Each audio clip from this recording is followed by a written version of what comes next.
This really shows the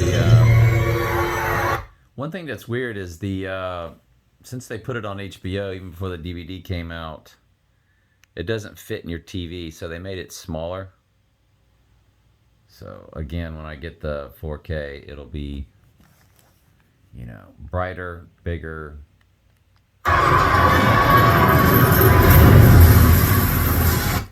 There comes the flood right there. It was done from a series of explosions, which of course is how they'll do it in real life.